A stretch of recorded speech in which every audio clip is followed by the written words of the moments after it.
ยันโดนิมิตังอวามังกลัญจาโยจามนาโพสกุณาสัสสะโตปาปะกะโหตุสุปินาอากันตังบุดานุภาเวนะเวนะสมินโตยันโดนิมิตังอวามังกลัญจาโยจามนาโพสกุณาสัสสะโตปาปะกะโหตุสุปินาอากันตังธัมมานุภาเวนะเวนะสมินโตยันโดนิมิตังอวามังกลัญจาโยจามนาโพสกุณาสัสสะโตปาปะกะโหตุสุปินาอากันตังสังฆานุภาเวนะเวนะสมินโตสติโยยวาจันโตสัพพะโรโกวินาศโตมาเตภวะตุนรายโยสุขิติกายุโกภวะอภิวาทนาสิริสานิจาอุดาปสายโนจัตตารโอธัมมาวดันติอายุวโนสุขังพลัง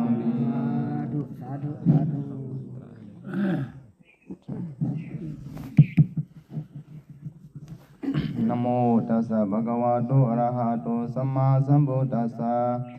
นะโมตัสสะภะคะวะโตอะระหะโตสัมมาสัมพุทธัสสะนะโมตัสสะภะคะวะโตอะระหะโตสัมมาสัมพุทธัสสะ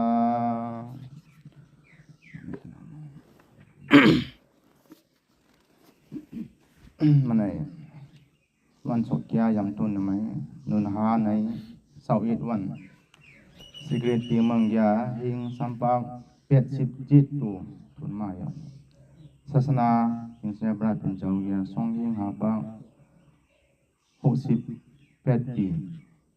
บุตรจนตีเนี่ยมาแกเก่าปีทุนยองมันในสู้เจ้าตังเมืองก่อนก็เกิดเกี่ยวจาสีถาบมานลูกองมูเจดีกองมูเจดีนะมั้ยอย่าว่าลูนะมั้ยอุเดสิกะเจดีว่า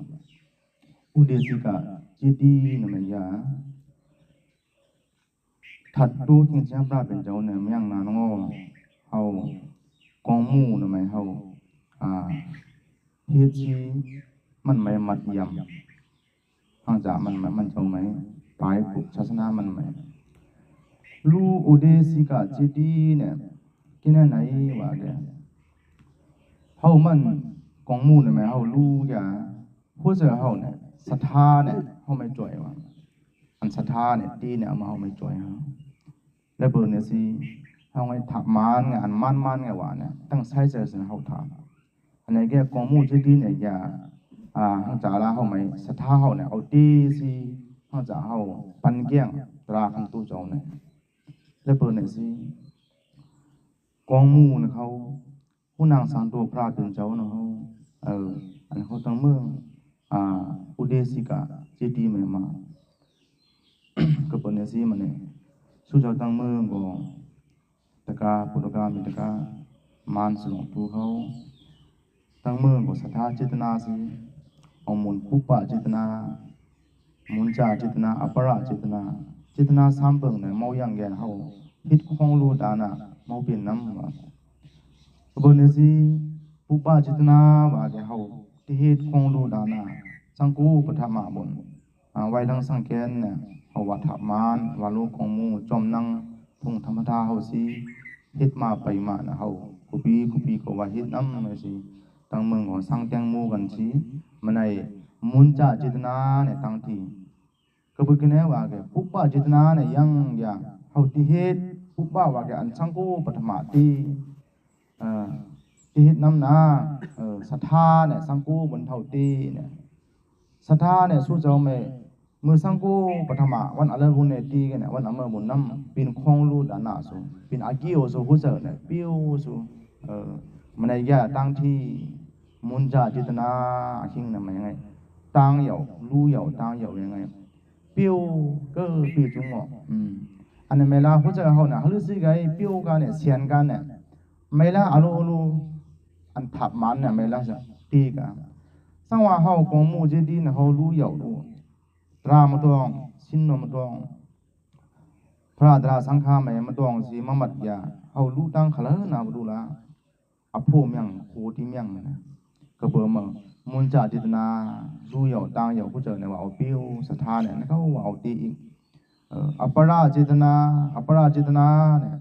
รู้เหยาสิเขาจะสิว่าเปียวอาบ่เป็นอจินญะอจินญะกัมมาอจินญะนิมิตาอจินญะนิมิตาว่าแกเอายามกันเป่าฮิตห้องรู้ดานาแม่เอายามยามมือไว้จูอาคิงสิงสุดมาเนี่ยผู้เจอเฮาละนิมิตาอันแกงไอ้ฮิตห้องรู้ไว้เนี่ยข้ามมาไอ้กองหมู่เนี่ยรู้เหยาแกก็มือเขาเจอหมอยานะว่าฮะฤาษีก็ยองลีนเขาหางเนี่ยมันเขาเจอมืออาคิงสิงสุดเนี่ยผู้เจอแกมันเขาเจอสินิมิตาตะมาจุตินิมิตาเนี่ยบินกุโซสิมาไม่ตะมาหาก็เบิ่มอัปปราจิตนาเนี่ยอาเขียนลงนำว่าก็เบิ่เนี่ยสิกินซาพระเป็นเจ้ามันเจ้าไข่เวฮู้ไว้โยบุดังปัสสติโสธัมมังปัสสติโยบุดังปัสสติโสธัมมังปัสสติพระไกกัวแล้วไกพระเป็นเจ้าไม่ฮู้ต้องเนี่ยหันเนี่ยกูนำมานำตราก็ต้องตราก็หันนี่สิว่าตรากินหันกินเฮ็ด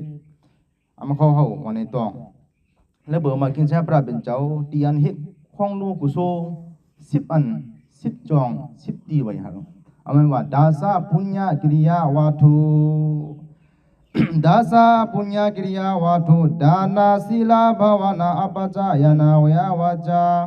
ปฏิดานาปัตตานุโมทนาธัมมาสวนาธัมมาเทศนาดิฏฐิจุกัมมาอันนี้ยาอาเขียงงเฮาเป็นกุนปุกตาภาษาเนี่ยดาสะว่าแก10อันไม่ว่านะกิริยาว่าแกอันเฮ็ดปุญญาว่าแกอากิวอากิววัตถุอากิวกินยังว่าแกสังโฆปฐมะแกเฮาดานะเนี่ยอาเขียงงดานะเนาะตั้งปัญญาเนี่ยว่าจักมันว่าดานะของรู้มาพงเขาแกเฮามาพงแกมูมันสิอันนี้ว่ารู้อันนี้บ่รู้ยังไงที่เป็นกิวมาให้สิที่เป็นไงกูส่งสิกะลูโกลาดานะพันนึงไงมังพงเอลาลูระเบิดใช้เสือกรุณาเนี่ยตีมันเนี่ยยังโนมันไม่ว่ารู้ว่ารู้ว่าปันนุงไอ้สิหากเพลสิกรุณาเนี่ยตีสิมันไม่รู้ไงสิดานะไล่พงไล่ปันไหนยังสัทธาดานะเนี่ยเขาเอาตีสิว่ารู้สัทธาดานะว่าแกมาแล้วโนละเขาก็รู้เป็นใช้เจอเนี่ยเขาแต่ก็รู้ไว้แล้วว่ากูรู้ว่าน้องมาเลี้ยมอาคิงงองมาเลี้ยมแล้วเบิ่งเนี่ยว่าแกตั้งใจเฮาเนี่ยมารู้ที่มาเนี่ยเพิ่นเริ่มมาต้องเนี่ยแล้วเบิ่งมาว่าอาคิงแล้วมาเลี้ยมว่าอาคิงมาเลี้ยมไงดานะเนี่ยลาสังกูปฐมะปรามีสิเบิ่งมาย่อกินแซ่พระเป็นเจ้าดานะเนี่ยหังสังกูเนี่ยนำบ่วันน่ะแม่เนี่ยนำลึงไม่ว่าอย่างเนี่ยดานะเนี่ยมีเฮ็ดเนี่ยเฮาผู้เจ้าเฮาเนี่ยมีปิ้วสินะผู้เจ้าเฮาเนี่ยโลภะเนี่ยบ่ยอมโลภะเนี่ยไม่ยอมเฮาอันเขาเนี่ยเนี่ยเขาเนี่ยข้านตัณหาเนี่ยตีกิอุตัณหาเนี่ยตีกิอุเสียคงรู้เนาะเฮ็ดไม่เป็นอามูเนาะอามูเบิ่งอามูถามมันไม่เป็นดานะเนี่ยคงอันเขาเจออันเขารู้เนี่ยเมาอย่างยาเฮาเลยสิมูมารู้ก็บ่ได้สิสัทธาดานะเนี่ยอย่างยาตั้งคุณดังนิพพานน่ะตั้งเสจาสิเบิ่งมาข้างเป็ดบ้านน่ะมาจาเบิ่งยามือมาแกปัญญาเนี่ยตีสิมือคงรู้เนี่ยเฮ็ดแกอายุไหนรู้ว่าก็เปิ้นมาดานะสังโฆปฐมะแกดูตากินแซ่พระเป็นเจ้าว่าไงรู้ตางเหยาแกซองเนี่ยแกสิ้นเนี่ยคำตาว่าศีละสิ้นเนี่ยแขะลงสิ้นเนี่ยเมาคำแกเฮาใช้เจอเฮาเนี่ยหลังเจอมาไหนว่าคงรู้เนี่ยเฮ็ดเอาแกสิ้นเนี่ยเมาคำแกมือมาแกเฮาจูเฮาเนี่ยตุขาลงสินะแต่เบิ่งมาดานะเนี่ยเฮ็ดเอาแกสิ้นเนี่ยคำตาว่าสิ้นเนี่ยคำเอาแกกินเนี่ยว่าเฮ็ดว่าแกภาวนานะว่าเฮ็ดภาวนาดานะศีลภาวนาศีลเอากินเนี่ยยังศีลว่าแกละมันไม่ตามเรื่องมาสิอันมันเนี่ยศีลน่ะไม่แล้วมันเนี่ยว่าไอ้วินีไม่ใครไว้เนี่ยวินีไม่ศีลว่าแกกายกรรมะวจีกรรมะ มั้ยจ้ะเฮาเป็นวุญเนี่ยตั้งประตูซ้ามันไม่เฮาเป็นวุญมั้ยจ้ะกายกรรมมาวจีกรรมมามโนกรรมเฮาไงกันตัวพระเป็นเจ้าเนี่ยมันแม่กายกรรมวจีกรรมมโนกรรมลูกตัวกายะไหมลูกวจีลูกวจีกรรมมาลูกซุบไหมลูกใช้เจอไหมแกงพิดานงอแค่นคินแชพระเป็นเจ้าแค่นว่าเนี่ยว่ากันตัวจูฤาษีมาทางไอ้เจ้าเนี่ยว่าเนี่ยก็บ่กินเนี่ยก็บ่เฮาผิดไอ้คินแชพระเป็นเจ้ามือจูคินแชพระเป็นเจ้าเนี่ยเจ้าสราป้าหลังขันอู้จ้องมันพระเป็นเจ้าขันอู้ก็วิเนี่ยแม่คือน้ำเนี่ยสุกโนคือน้ำเนี่ยอภิธรรมาเนาะคือน้ำเนี่ยเอาเนี่ยหึงได้ปันตะแกงอุ้มนงไหนไงเนี่ยไอ้หั่นเนี่ยกายคินแชพระเป็นเจ้าแม่ก็ต้องปังคินให้เปลี่ยนว่าไหมคินเนี่ยเปลี่ยนคาได้เปลี่ยนตะขาไงไงตัวนี้อามาคนนำเพียวอามาสามันนะมาปันแกงปีน้องไงสินะสามันเนี่ยปีน้องไงสามันเนี่ยปีน้องอามาอย่าแกงซะตัวนี้ไงมโนกรรมกายกรรมวจีกรรมมโนกรรมกายนะแม่กุมปีน้องปีน้องไงสินะวจีกรรมวจีวาจาสุนะแม่กุมปีน้อง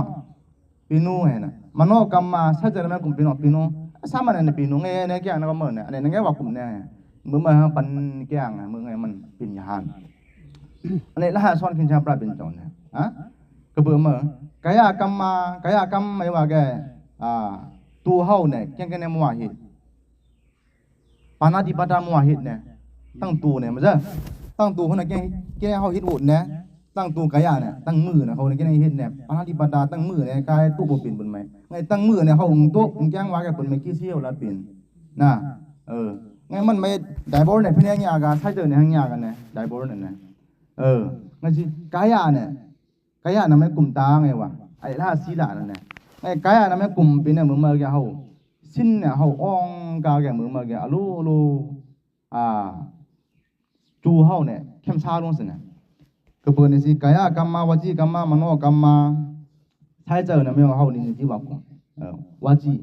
อันนี้เขาลาอย่างเนี่ยดาสากุศลกรรมปัฏฐานดาสาอกุศลกรรมปัฏฐานอันนี้เขาต้องเมืองเฮาว่าตรงมือมาแกเฮาไงสิอันทับมันเขาอันนี้เขาอลุกิ้วเขาอันว่ามาก็ละก็เบื่อใช้ใจเฮาเนี่ยปัญญาเนี่ยตีสิอูเนี่ย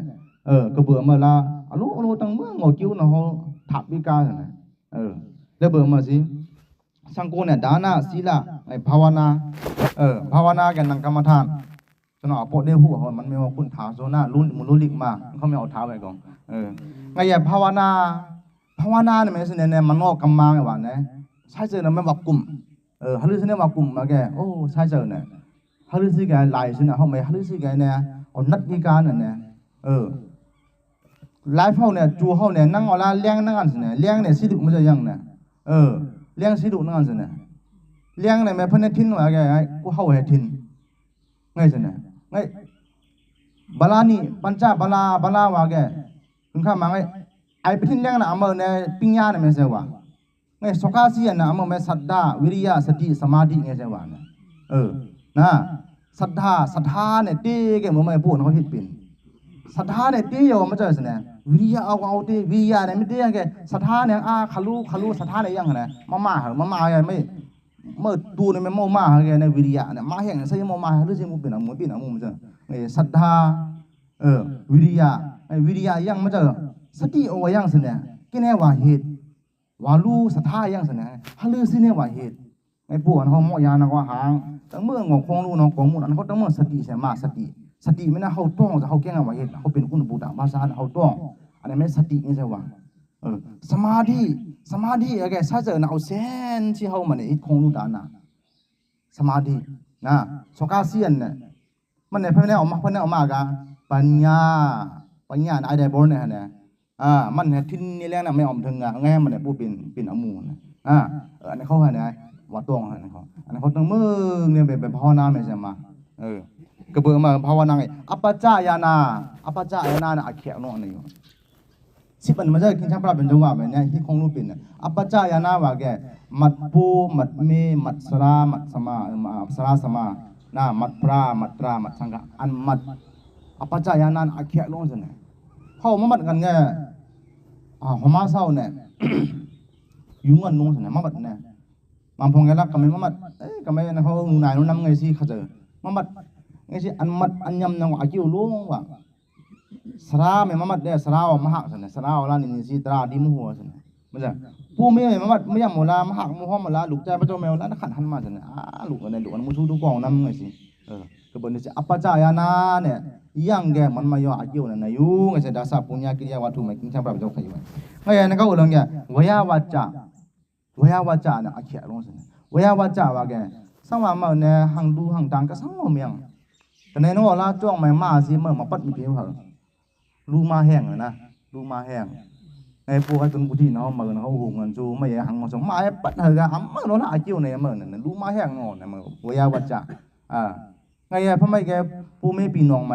จอยเฮกะมาจอยอามูเฮกะเงินเมาสินะไงนะก้าก็จอยเฮอาจิ้วไหนสินะ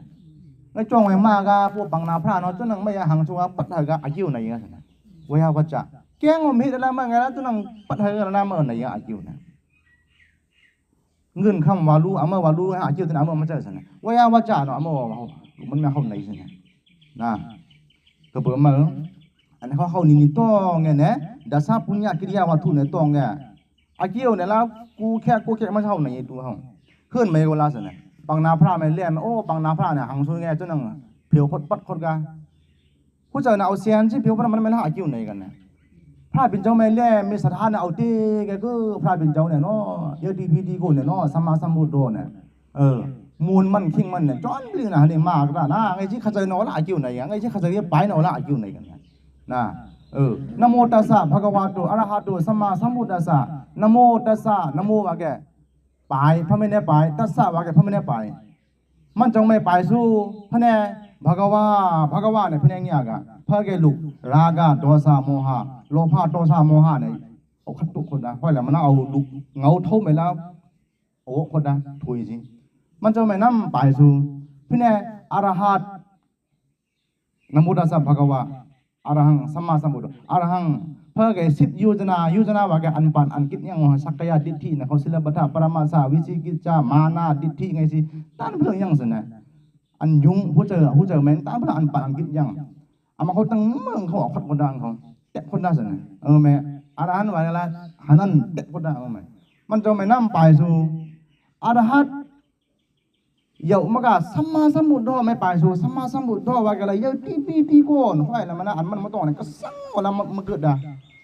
วิจารณสัมปันโนเนี่ยห้อยแล้วมันปิญญามันแล้วกุมตัดอันละก็สั่งมาต่อเนี่ยไม่ยังมันปั้นเมืองอรูปะบรมมาเมืองอันเจ้าคุณสร้างอันกายะยังใช่เจอเนี่ยยังเนี่ยมันไม่เมืองคุณสร้างซี่อันยังมันไม่ซี่โค้งยังเนี่ยเขาไม่ยอมเขานี่ต้องเอาว่าสินะรูปะบรมมาเมืองคุณสร้างอันกายะยังไงใช่เจอยังอามา15คู่ยังไงนะเขาอสัญญาสัทธาบรมมาเมื่อคุณช่างเรื่องเนี่ยอามากายะยังเนี่ยใช่เจอเนี่ยตายสุดเนี่ยอสัญญาสัทธาอสัญญาว่าแกอสัญญาอันหูอันต้องเนี่ยเมียงวะมันเขาไม่เอานี่ต้องงานมันจงแล้วเบื่อมาเจอเนี่ยบ่าวจายามังลากาธาเนี่ยปากกาบรมมาเนี่ยปากกาบรมมามันจะขจัดเมืองกลางไม่เก่าน้ำเยอะมึงคุณช่างบรามมาเก่าน้ำเยอะเก่าน้ำเก่าอันตรายยังเก่าอันมุดดวงไงเนี่ยไงสิมันขจัดสู้ๆเนี่ยเมื่อพระเป็นเจ้าเลี่ยมเอาว่าเนี่ยจัดเดิงไม่ส่งค่าใต้ปู่ว่าอุสุปากกาบรามเนี่ยนะปากกาบรามเนี่ยสามันเจ้าอุสุไงพระเป็นเจ้าอะลงพระมันติปีมันเจ้าอุสุไงติปีจะเจอแล้วก็ลาที่สาเนี่ยไม่ติปีเนี่ยเขาจะเงี้ยเนี่ยอัมชาเนี่ยไงมันเนี่ยว่าเนี่ยว่าปากกาบรามเนี่ยนังกรรมฐานนี่ยานองสิเนี่ยเมืองคุณช่างไม่กระชันทีสิเนี่ยเขาหนังกรรมฐานเนี่ยยานตีแกเมืองคุณช่างมันใช่มันไม่กระชันทีบรมมาเป็นบรมมาสิเนี่ยไงฮะเนี่ยเอาว่าของเนี่ยอันมาเจอกาขจัดสูงไงกาเมนี่กาเมืองคุณช่างไม่กาสิมันจะไม่ขี้เกียจไงฮะมันก็จะเกาอมรน้ำเกาอันตรายยังดีก็ไม่เยอะซาพระวงยังเกาน้ำเมืองกลางเนี่ยดีไงมันพระเป็นเจ้าไม่ขี้เมื่อพระเป็นเจ้าว่ามันไม่ตัวนิ้วสังว่าเมื่อคืนอ้ำแม่สร้างเมื่อกับไม่ต้องว่าเนี่ยว่าปากกาบรามานจะว่ากันสังว่าเมื่อคืนอ้ำแม่เมื่อกับไม่ข้าวในโนเจ้ากุฎมาใช่เพื่อแกอ้ำเนี่ยเมื่อน่ะอ้ำซาเก่าน่ะอ้ำซาไงฮะเนี่ยมันไม่มันให้นายปากกาบรามมาให้นายแกก็เมื่อคืนก็ตอนนำสมุดราม่เขาก้าวห้อยน่ะมันนะเขาก้าวเนี่ยมันไม่พระเป็นเจ้าว่าสนะเมื่อไงปากกาบรามมาเมื่อก็ได้นำสมุดราม่นำมาไงยังเก่าฮันนูมันไม่ ไงเขาลาออกมาปูออกมาไงปั้นอากาศเฮาแม่กาก็นุ่งกางมุกพุ่มแม่กามันไม่เข้าไงอามาก็ลาว่าเมื่อไงตั้งมุกพุ่มแม่น้ำยาของกางมุกพุ่มแม่น้ำอากาศเฮาแม่น้ำอุซูประกาศบรมาก็แม่หันทุนำไงฮะเนี่ยเขาลากาปั้นกันบานหน่อยไม่มันหน่อยไม่ให้กระหล่ำแมบมันนลาว่าไงฮะเนี่ยมันหายสิมาไปกินชาปลาเป็นเจ้าแม่กินชาปลาเป็นเจ้าฮาดิบีไฮตะเขาสร้างให้เนี่ยเมื่อเจ้าหังไฮดะฮาดิบีเมื่อจะไม่ต้องคาเลยหมดนะเขาเลยตามคืนเนี่ยเขาเลยเยอะเลยนะไงฮะเนี่ยพลาดเป็นเจ้าเสียพลาดเป็นเจ้าไฮอย่างเนี่ยค่าลามาไหน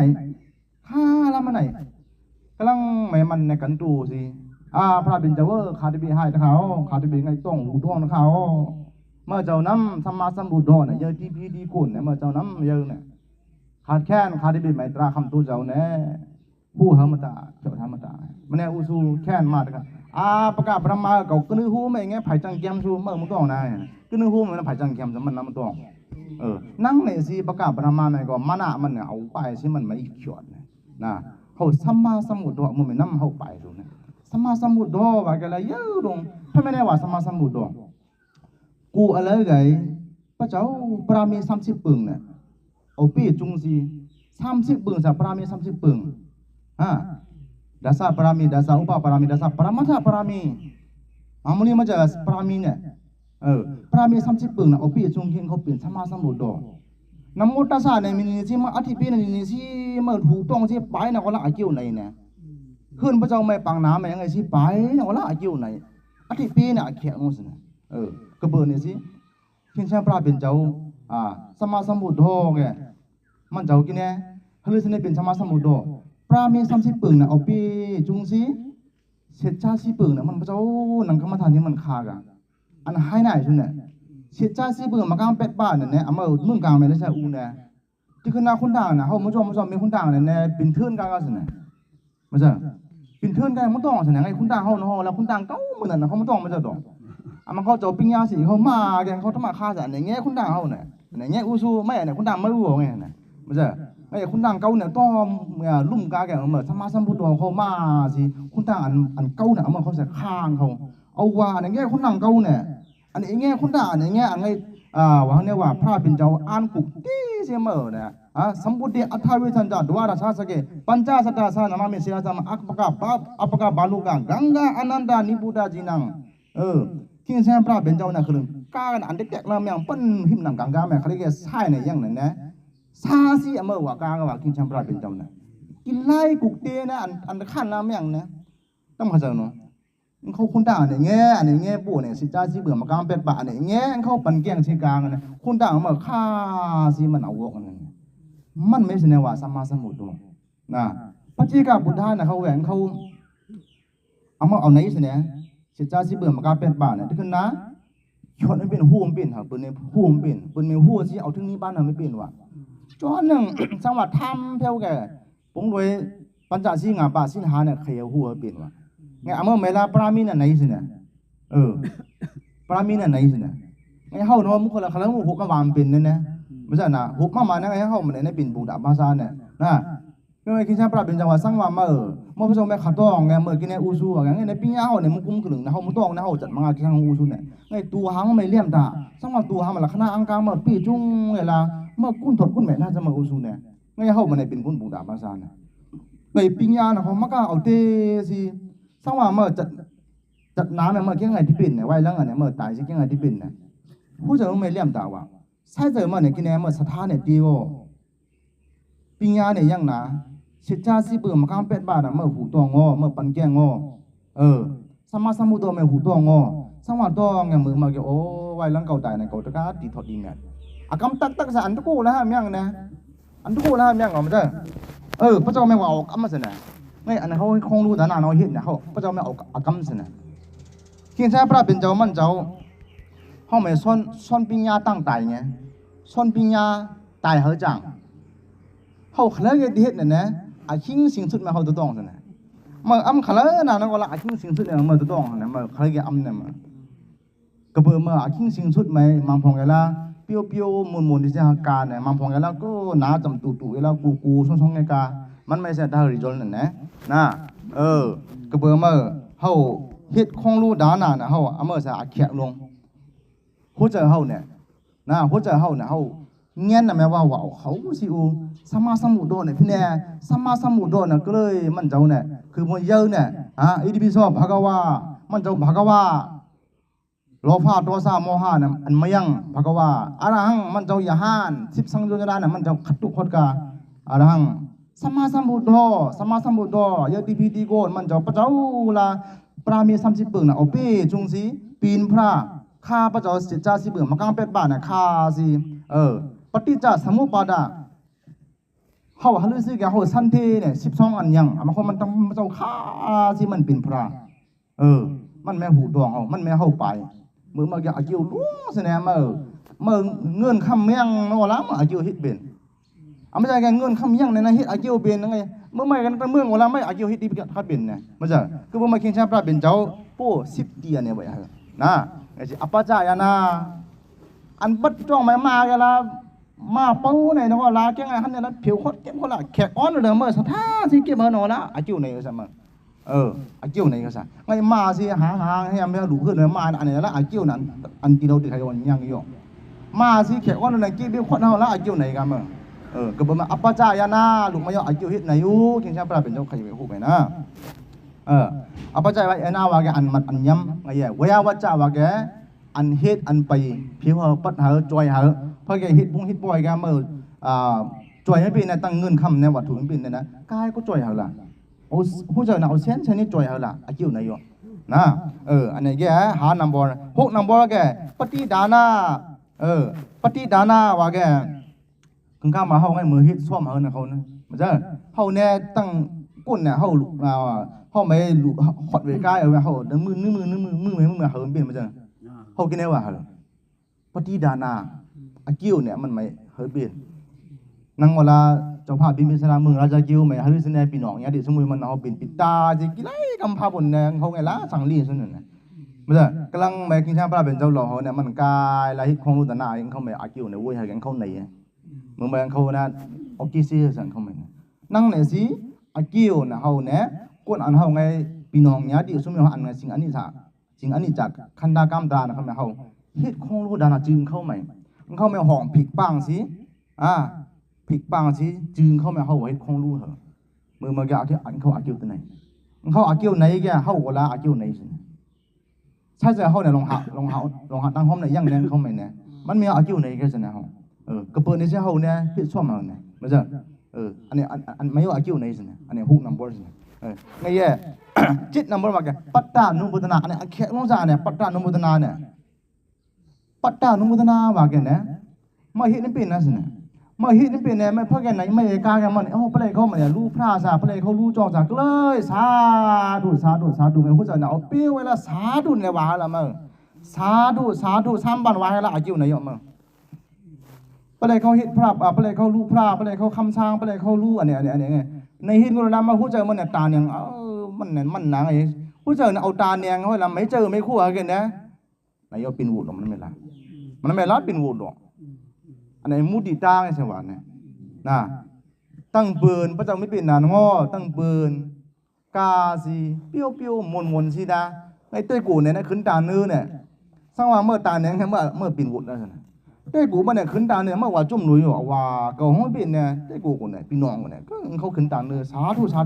เขาเฮ็ดของรู้เป็นเนี่ยก็สาธุอนุโมทนาเยาใครมากาละฮันนี่มีฮันนี่ตันไงสิอาจิวว่าโวยนะเมื่อแกมันไม่อากิวไหนกันแล้วเราพูดเจอเขาเนี่ยน้ำหนาไอ้ใดเพราะเนี่ยมันจะหนาเลี้ยงเนี่ยปลาเลือดออกการเปลี่ยนเนี่ยไล่มาเอาเขาเปลี่ยนไม่ใช่คนตานี้ไม่เอากายเราเอาถึง10,000 พี่แล้วเปลี่ยนเนี่ยไม่ใช่แล้วดอกต้องมาเจอเนาะเลี้ยงซะเลี้ยงเนี่ยไอ้ใดเพราะเนี่ยเขาเนี่ยปิ้งย่าเนี่ยใช่เจอเนี่ยมันเนี่ยทิ้งนิ้วเขาไหมกระเบื้องมาปัตตานุพัฒนาเพราะไงเห็ดของรูดนั่นน่ะพระเจ้าไม่เป็นเนี่ยสาธุเวลาเอาแห้งๆว่าให้เราพูดเจอเอาเปรี้ยวใช่ไหมนายอากิวมันนายมาอันไหนแกเป็ดนัมเบอร์ไงเก้านัมเบอร์เป็ดจิตนัมเบอร์เก้านัมเบอร์แกธรรมะสาวนาไงท่อมตราสมมติมือท่อมตราเนี่ยหัวเจอเนี่ยไม่ก่อนตับออกกาเพื่อนไม่แก้งเปลี่ยนหัวละมาพอไงล่ะเขาเจอโอ้งูเนี่ยไปเลี้ยง ในลูกชายน่ะมาเอาลงมาลูกเฒ่ามาเอาลงมาล้านก่อนเนี่ยแจ้งว่าเฮ็ดซั่นน่ะเขาจะสิดอกไม้ทอมตราทุตู่เนี่ยอย่างใช่จังน่ะปะเรื่องลีซุไงโมลีสิธรรมะสวนาคือแก้งไอ้ไขฮู้ซุเนี่ยผู้จะมาเอาเขาเอาจะเอาคู่สิพร้อมกันมือมาแก่ปิญญาองซุเนี่ยปิญญาว่าเนี่ยว่าโสตามยาปัญญาองโสตามยาว่าแก่เนี่ยอันไหนหินสิปิญญาองซุเนี่ยจิตตามยาปัญญาตั้งคำเป็นตัวองซุเนี่ยจิตตามยาปัญญาไปถ้าเขาจะก็จะซาตรากินเนี่ยฮู้ซุเอามาเขาจะสิปิญญาเนี่ยองแกผู้จะเนี่ยเปียวซุเนี่ยเปียวแกเนี่ยภาวนามยาปัญญาสังว่ามาปรามีมาเนี่ยเต็มแกตีเมล่าจะปิญญาก็มือโจพระเป็นเจ้าเนี่ยทอมตรากันชุลหะปิญญาแล้วเบิ่งแกปิญญาโอ้แล้วเบื่อมาซุเนี่ยแล้วเบื่อมาแล้วเบื่อธรรมะสวนาน่ะพระเป็นเจ้าใครฮู้ตรานะปิญญาใครฮู้ตราตินังเมล่าเป็นโสดาปันนาตินังเมล่าเป็นสักดากามิตินังเมล่าเป็นอนาคามิต้องเข้าใจเนาะมาคั่นแน่เฮาเอาเจอเอาโคสิทอมแกปรามีเนี่ยเมียงน่ะน้องลาก็เป็นปรามีสุจังไงเฮาตั้งเมืองไงเป็นปรามีสุนะเฮาไว้วันนี้ว่าไทหน้าเฮาจ้าเฮาจากภูเขาเนี่ยไทหน้าซะเฮาไว้รีดีตีนะเฮาไงรีดีซะปรามีนะเฮาปรามีเมียงปรามีเนี่ยมันละโมยังเฮ็ดยังไงมันเฮ็ดยังเนี่ยเฮาไงเฮ็ดปรามีสุเนี่ยปรามีว่าแกเมียงมันจะซะปรามีน่ะเฮาคลอยากเกี่ยวนี่เฮ็ดเนี่ยอันนี้น่ะคลอยากเฮาอันนี้เข้าใจน่ะเป็นปรามีสุเนี่ยปรามีว่าแกเกี่ยวเนี่ยมีว่าเนี่ยเกี่ยวเนี่ยเปจุงเนี่ยเฮาเป็นยะหันเนี่ย10ปรามีเนี่ยเปจุงเนี่ยเป็นยะหัน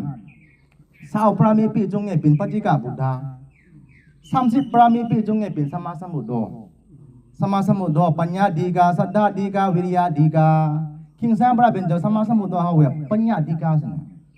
ปัญญาดีกามังพงเนี่ยสัทธาดีกาเนาะอจิงลาวิริยะดีกาสัทธาสังสัทธาเนี่ยมันได้เป็นพรามอจิงลาลงหลายกำพาลาลงไงสินะก็บนนี้สิธรรมะสวนานะอาเขียลงนะธรรมะสวนาไงนั่นก็เรื่องก็นำบอกกันธรรมะเทศนาให้เจ้าสาวฮู้ตราสมจังเจ้าสาวเขาเนี่ยมันจะสู้ละฮู้ตราเป็นในหื้นแม่กาสิลั่นน่ะทำไมดุทำไมห้องนี่ฮู้ล่ะไม่มาล่ะเขาเนี่ยกินเดี๋ยวขนาดต้นนอนเนี่ยห้องสิขนาดไอ้ต้นนอนตะมือออกไปพาเจ้าห้องสิต้นนั้นปงเลยสิหาคนน่ะเขียวฮู้ล่ะร้อยทุ่งธรรมดาเนาะไข่เฮาฮู้ล่ะอาคิงเนี่ยพอซุมื้อดูสกุลเนี่ยบอกแกกาจ้องแม่กาเด้อกับบัดกิเพียวเด้อเจ้าสาวเขาแม่กาก็จ้อยเด้อไงสิซ้อนน่ะธรรมะเทศนาพระราตราไงซุไงเจ้าสาวไว้ธรรมะเทศนาเนี่ยโหสุเขาเลยไงซุน่ะมันเขากาสิก็ไข่ล่ะเนี่ยตะกาเฮาไงทุกเมืองทางมาเนี่ยตั้งเมืองไงมามันเป็นเนี่ยเขาเลยแก้งอันไหนเนี่ยกาสิว่าก็ไข่เฮาธรรมะเทศนามื้อมาแกอากิวสู้ในกางไอ้ตัวในก็ธรรมะเทศนาอาเขียงnoธรรมะเทศนาเนี่ยhallucinate ว่าธรรมะเทศนาเนี่ยนะแกธรรมะสวนาเนี่ยเมียงอันบ่ทอมนางเมียงhallucinate มูไข่มูฮู้มั้ยจ้ะไอ้สิว่าทอมว่าไข่ว่าฮู้ธรรมะเทศนาอันนี้อาเขียงนู่นสิไงอัน last number นั่นเนี่ยสินะ main เนี่ยดิที่จุกำมังไงว่าเนี่ยอันนี้แม่อาเขียลงเนี่ยสิจ้าสิเปิ้มะกังเป็ดป้าเนี่ยว่าต้องว่าดิที่จุกำมาว่าแกอันเมื่อเขาเจออันเมื่อหูอันเมื่อต้องเนี่ยว่าเอาสิๆตัวว่าตราคำตัวเจ้าเนี่ยสัมมาดิฏฐิสัมมาสังกัปปะนะเขาว่าต้องสัมมาดิฏฐิว่าแกโอ้สิจ้าสิเปิ้มะกังเป็ดป้าเนาะแกเนี่ยว่าแกเมืองกลางเนี่ยทุกขะเนาะเฮาจาติปิทุกขะสันทิละทุกขะเฮาพูดสันทิตัวกายเนี่ยพูดในกะละอมะละทุกขะเนี่ยติโยจราปิทุกขะลอยตัวนี่ล่ะติเจิมกะจราตะเฒ่ามาอะถะตุดุมาเบียดิปิทุกขะเบียดิเนี่ยตะมามรณัมปิทุกขังก็ขันตายเอาละว่าตายมันจะไงมาหมอเนาะขันตายเอาละก็เลยผู้รู้ใจลงเนี่ยไปมาสังไงซามไปกาไอ้ตะว่ารู้ใจอ่อนน่ะไปมาไงซามไปกาทาสิมันจะดอกคาราแนจับนั่นมาอาคิงอามาจะว่าเขาจะรู้ใจลงรู้ใจอ่อนน่ะตราเนี่ยเมื่อแกงเฮ็ดเอามาแกว่าเขาจะซุเนี่ยมันจะนั่นดอกไงเขาจะจังเมื่อแกโอ้อันเก่าคลก็ไอ้จูกน่ะมืออ่อนบ่ให้กูพูดเฒ่าไงกูไงอาคิงตีนอนไงตะกาแม่ถึงเนี่ยคาราแนอากิวเฮ็ดมาแกว่าเขาจะซุเนี่ยแกงรู้ใจแล้วว่าทารู้จังน่ะอันเขาทั้งบรหมจะดอกสัมมาทิฏฐิเนี่ยมันยังให้เป็นนี่กันนะสัมมาทิฏฐิอาเขียงซุเนี่ยไงอภิสัมปาโยโกดุขพระมายามทุกเจนะมันเขาละมาดุขะลงซะพระมายามมาทุกเจนะมันไม่ฮู้ปานนั้นดุขะลงซะนะไงนั่งตรงกลางนะไม่ว่าไงมันพองไงละอันทุกเจนะเฮาอันมันยากอันเฮาฮู้มันนั่งนอละไม่ใจกูนะ ตั้งมันซะนะมันนังงั้นน่ะไงปกกายค่ะตั้งมันตั้งมันซะนังงากันก็บ่รู้จักนะจังรู้ไงไงซะนะว่าน่ะตั้งพยาทุกใจตั้งมันนังเอาล่ะเมื่อปิ้วซะนะก็ไงปิ้วลงซะนะมั้ยจ๊ะอันน่ะปีเอวิบายก็ดูขออภิสัมบายุก็ดูขอพมยาทุกใจเนี่ยตั้งมันละเขาพมยาบ่รู้ตั้งมันขันอูอันนี้ดุขานำกินซะพระมันเจ้าว่ายังปิจังนาลบดิตัมปิดุขังยังปิจังนาลบดิตัมปิดุขังน่ะยังไงมาห่างยังไงห่างน่ะเมื่อมันไหนยังไงมาห่างน่ะเมื่อไหนฮะยังปิจังนาลบดิตัมปิดุขังอันเมื่อห่างอันเมื่อละอันเมื่ออ้างอันเมื่ออีน่ะมีปีจุงให้ละดุขาตั้งมาซะโนหะลีดุขาเนี่ยมึงกางเนี่ยมาซะฮะสังคิตเตนะปัญจุปทานะขันธาดุขาสังคิตเตนะว่าแกเอาปอดๆขยายแกเนี่ยปัญจขันธานั้นดุขาเมื่อตูกายะมันยังน้ำมาใส่เจอยังกายะยังอันนี้ล้างดุขาเอาเลยนะมาซะอันนี้เข้าว่าตรงนะอันนี้เข้าตรงไงเหมือนเนี่ยโอ้อากิวลูกชิปจองนะแม่คือมือกูแคะมาตัวไหนอยู่มาบอกไงจ้องแม่ก็รู้นะอากิวไหนมาเจอซะสัทธาจิตนาสิมาขจายสินะโมตัสสะภะคะวะโตอะระหะโตสัมมาสัมพุทธัสสะอธิเบนี่ต้องสิปายหาหนงละอากิวไหนอยู่ก็บ่นสิมันเนี่ยสู้เจ้าตั้งมืองอปุรกาเมริกามานสนองตู้เขาสู้เจ้าตั้งมืองอสัทธาจิตนาสิเอามุนปุปะจิตนามุนจะจิตนาอัปปะจิตนาเนี่ยกึกเกกิวกาสิรู้ตั้งวานตั้งรู้โกมูเจดีทับมานสิสู้เจ้าตั้งมืองไม่ก็ตราคำโตจะหันได้การจะป้องกันผู้กระดานี่สิอากิวอามยาเวหะมโยสาธุสาธุสาธุสัพพิติโยวาจันโตสัพพะโรโกวินาศโตมาเตภวะดนตรายโยสุขิติหายุโกภวะอภิวาทนาสเลสานิจังอุดาปัจจายโนจัตตารโธรรมาวดันติอายุวโนสุขังมลันติ